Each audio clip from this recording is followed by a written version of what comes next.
언어가 여러분의 마음을 완벽하게 표현해낼 수 있을까요? 글자가 여러분의 마음 상태를 완벽하게 표현해낼 수 있을까요?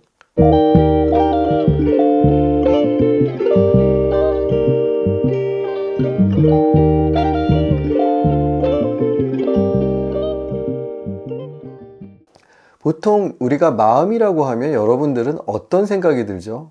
마음이 뭐죠? 그러니까 여러분들 모두 마음이라고 하는 것을 가지고 있습니다.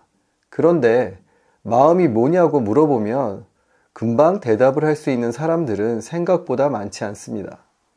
마음이 뭐냐고 물어보면 글쎄요라거나 마음이 뭐 난가요? 혹은 뭐 마음은 잘 모르겠다, 생각인가요? 이런 식으로들 많이 대답을 하는데, 그래서 오늘은 먼저 마음을 어떻게 설명해야 되는지 설명을 할 겁니다. 그래야지만 여러분들이 공부하게 되는 이 마음, 혹은 좀 이따가 나중에 배우게 될 마음 챙김, 이런 단어들도 마음을 챙긴다고 하는 건데, 마음을 챙긴다고 하는 것의 마음은 또 무엇인지 알아야 되지 않습니까? 명상은 결국 마음을 알아가는 과정이고 마지막에 마음을 버리는 작업이기 때문입니다. 마음의 사전적인 의미를 보면 첫 번째로 사람이 본래부터 지닌 성격이나 품성이라고 되어 있고요. 두 번째는 사람이 다른 사람이나 사물에 대하여 감정이나 의지, 생각 따위를 느끼거나 일으키는 작용이나 태도라고 되어 있고요. 세 번째로는 생각, 감정, 기억 따위가 생기거나 자리 잡는 공간이나 위치라고 되어 있습니다. 이렇게 이제 살펴보면 결국 성격이나 품성을 얘기하기도 하고, 그 성격이나 품성을 가지고 하는 태도나 작용을 얘기하기도 하고, 혹은 그런 태도와 작용이 일어나는 위치, 장소 등을 얘기하기도 합니다. 그러면 이렇게 마음의 정의 말고 마음에 대한 단어가 어떻게 쓰이는지 한번 살펴보고 이 용례에 따라 마음을 분류해 보는 것도 의미가 있을 것입니다. 여러분들 한번 생각해 보죠. 마음이란 단어를 가지고 우리가 쓸 수 있는 말을 한번 만들어 봅시다. 어떻게 마음을 쓰죠? 우리가 마음이란 단어를 가지고 어떻게 우리가 마음을 표현하죠? 생각이 혹시 나는 게 있으신가요? 제가 이제 찾아놓은 거에 따르면, 마음을 놓다, 마음에 없다, 마음에 두다, 마음이 복잡하다, 마음을 썩이다, 마음을 주다, 마음이 풀리다, 마음이 아프다, 이런 식으로 쓰기도 하고요. 마음의 문을 열다, 그리고 마음을 내다, 마음이 통하다, 그리고 또 이렇게도 쓰이죠. 마음이 굴뚝 같다. 그리고 이렇게 쓰이는 이런 용례들을 여러분들한테 지금 설명을 드렸는데 또 다른 의미로도 쓰일 때가 있습니다. 마음이 크다, 혹은 마음이 작다, 마음이 넓다, 혹은 마음이 좁다, 마음이 강하다, 마음이 약하다, 마음이 가볍다, 마음이 무겁다, 이런 식으로 마음에 대해서 단어를 굉장히 많이 사용합니다. 그러면 이렇게 많이 사용하는 마음이란 단어를 여러분들은 아무 생각 없이, 사실 우리는 그냥 사용하고 있지만 사실 구분해 볼 수가 있습니다. 아까 말씀드린 마음을 놓다, 마음이 곱다, 혹은 마음을 썩이다, 마음에 차다, 마음을 주다, 마음이 풀리다, 마음이 아프다, 마음이 괴롭다 등등은 사람의 감정이라고 할 수 있습니다. 또 마음에 없다, 마음에 두다, 마음이 복잡하다, 이런 식의 표현은 생각을 얘기할 수 있습니다. 그리고 마음의 문을 열다, 마음을 내다, 마음이 통하다, 마음이 돌아서다는 감정과 생각에 같이 사용할 수가 있고요. 아까 말씀드린 마음이 크다, 작다, 넓다, 좁다, 강하다, 약하다, 가볍다, 무겁다 라고 하는 것은 마음 그 자체를 표현하는 데 쓰이기도 합니다.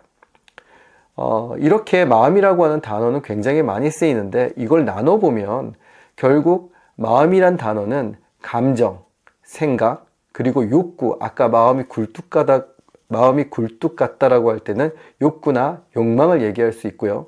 그리고 아까 마음 그 자체의 어떤 크기나 힘을 얘기할 때도 있지만, 또 다른 표현으로 우리가 사람을, 나라고 하는 거를 보통 표현할 때 정신과 육체로 나를 표현합니다. 이때 정신을 마음이라고 하고 육체를 몸이라고 할 수 있습니다. 이처럼 마음이라고 하는 단어는 굉장히 다양하게 쓰이고 있습니다. 그럼에도 불구하고 이렇게 마음이란 단어가 어렵고 마음을 가지고 하는 명상이 어려운 이유는 이 마음이란 단어가 갖고 있는, 아까도 설명드린 것처럼 마음이라는 단어가 가지고 있는 다양한 사용법과 의미의 모호성 때문에 그렇습니다.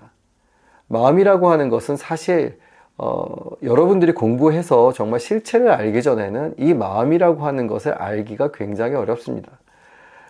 그래서 마음이라고 하는 것을 여러분들이 아마도 공부를 할 때 대부분 처음에 책 같은 어떤 이제 경전이나 이제 불교를 배우는 분들은 경전을 가지고 할 것이고, 불교를 가지고 하지 않은 불교가 아니신 분들은 경전이 아닌 서양의 심리학 책이나 뭐 이런 것들을 가지고 하실 텐데, 그런데 이게 사실 좀 문제가 많습니다.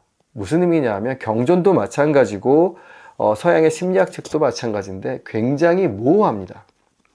어떤 단어를 설명할 때, 혹은 어떤 경지를 설명할 때, 어떤 의미를 설명할 때 명확하게 설명하기가 쉽지가 않습니다. 마음이라고 하는 것을 어떻게 정의 내리는 그 순간 그것과는 다른 것이 옆에서 살짝 자라나기 때문에 마음이라고 하는 것을 쉽게 설명하는 것은 쉽지가 않습니다. 그래서 경전 공부를 하게 되는데, 경전 공부의 문제점은 아까 말씀드린 것처럼 언어에 의해서 만들어졌습니다. 그쵸? 그 책이라고 하는 것은 우리가 글자고, 글자는 언어로 만들어졌는데, 생각을 해봅시다. 언어가 여러분의 마음을 완벽하게 표현해낼 수 있을까요? 글자가 여러분의 마음 상태를 완벽하게 표현해낼 수 있을까요? 그렇진 않습니다. 여러분들이 갖고 있는 수많은 생각과 감정의 아주 일부분만 글자와 혹은 언어로 표현할 수가 있을 뿐입니다. 그래서 사실 경전만 가지고 공부를 한다면, 혹은 책만 가지고 공부를 한다면 책에 의해서 나의 의식이 갇혀버리는 현상을 갖게 됩니다. 그렇기 때문에 명상을 할 때는 사실 실참 참구라고 우리는 보통 얘기를 하는데, 몸으로 부딪혀서 우리의 마음을 느끼는 것이 가장 좋습니다. 근데 이 과정에서 우리가 어느 정도 경지인지, 경지라고 말하기도 좀 웃기지만 내가 지금 어느 상태인지, 내가 지금 어느 정도 진전이 있는 건지 사람은 묘하게도 그런 것들이 궁금해집니다. 그래서 사실 가장 좋은 방법은 좋은 스승을 만나는 겁니다. 이 좋은 스승을 만나는 것은, 좋은 스승을 만날 수 있는 복도 물론 있어야 되겠지만 좋은 스승을 알아볼 수 있는 눈이 또 있어야 됩니다. 이 눈은 참 갖기 쉽지 않고, 그리고 좋은 스승을 만나는 것도 굉장히 어렵다고 저는 생각합니다. 그래서 좋은 스승을 만나서 좋은 스승한테 지금 내 상태가 어떤지, 나의 마음이 어떤 상태인지 점검을 받으면서 할 수 있다면 가장 좋습니다. 하지만 현실적으로 이게 불가능한 경우가 굉장히 많고, 그렇기 때문에 아무래도 이제 경전이나 일반 책들에 의지할 수밖에 없지만, 그래도 오늘 여러분들께 이렇게 이제 마음에 대해서 아까 사전적인 의미도 설명하고 사용법도 설명하면서 한 가장 큰 이유는, 이렇게 한번 마음이라고 하는 단어를 짚어보고 나가지 않으면 마음을 공부하는 데 있어서 나중에 굉장히 좀 애매해지고 어려워지기도 합니다. 그리고 이 마음 공부의 가장 큰 적인 자아가 강화되는 순간을 놓치기도 합니다. 나중에 이 부분은 설명하겠지만, 여러분들이 오늘은 마음에 대해서 설명을 드렸습니다. 마음의 사전적 의미, 마음의 사용법, 마음의 의미죠. 그러니까 어떤 의미가 있는지에 대해서 여러분들께 설명드렸습니다.